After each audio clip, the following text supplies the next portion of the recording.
Guys, this is Omer from MMOHut.com. I'm doing another quick weekly recap of MMO news, and now it's the week ending November 18th, 2012. And as you can see from the video playing in the background, the first piece of news we'll be taking a look at this week has to do with Star Trek Online from Perfect World Entertainment.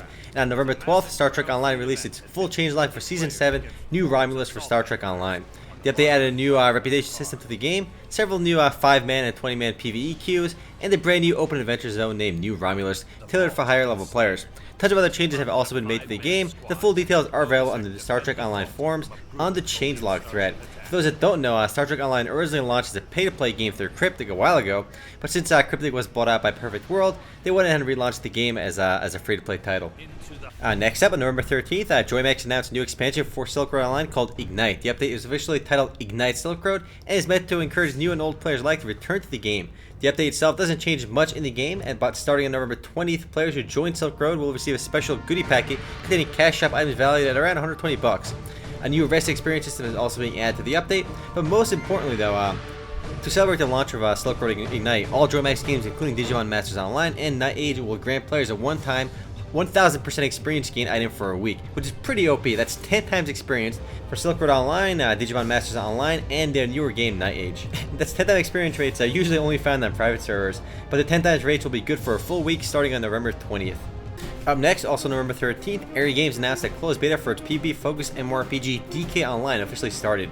Players can look forward to special events all throughout the game's closed beta period, and those reaching level milestones the fastest will earn certain special rewards as well. DK Online actually stands for Dragon Knight Online, not Donkey Kong Online, in case you guys didn't know.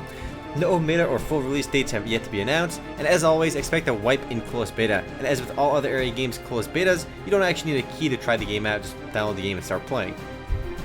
Next up, Wushu's first round of closed beta testing officially began on Thursday, November 15th, and is set to end on November 25th. The game's closed beta is scheduled as previously announced, but this is the first time that Wushu is actually playable outside of China. The full release of the game is scheduled to launch later in February 2013. Again, the full release is set to launch sometime in February 2013.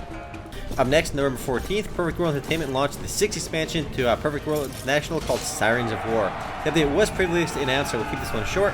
It's a 6th major expansion to the game and adds a whole bunch of new quests and gear to the game, as well as rebalancing most of the game's older skills. A new Nation Wars PvP mode has also made its debut in this update. The video in the background doesn't show any actual gameplay, but it is the official CGI trailer for the game. Well, at least for this update.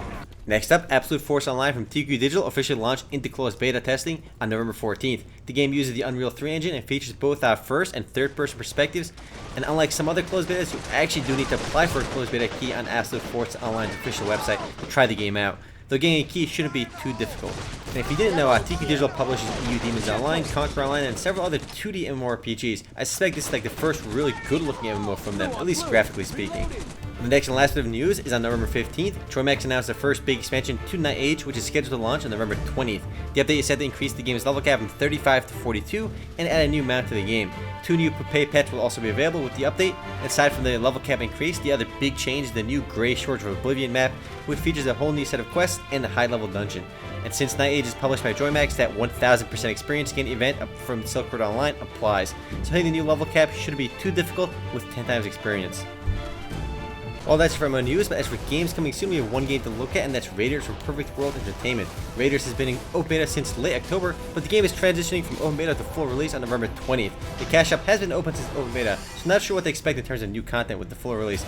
Perfect World did release a new launch trailer for Raiders, which you're seeing right now in the background. But apparently, guys, the game is going from open beta to full release with little expected changes. As for games recently launched, we have Star Wars The Old Republic from Bioware/EA, which officially went free-to-play on November 15th. Free-to-play users can access content up to level 50 completely for free, with restrictions on instance, PvP, and other facets of gameplay outside of the game's main storylines. There are some restrictions, but it's neat to see a mega-budget title like Star Wars The Old Republic go free-to-play, though I do have to admit, I am a bit surprised to see it went free-to-play so quickly. Anyway guys, that's it for MMO News, and that's just the week ending November 18th, 2012. Now, if you want to read about or learn more about the news mentioned in this video, simply head on over to MMOHut.com/news. And if you want to discuss anything in this video, simply head on over to MMOHut.com/forums. Anyway, guys, this is Omer, signing off.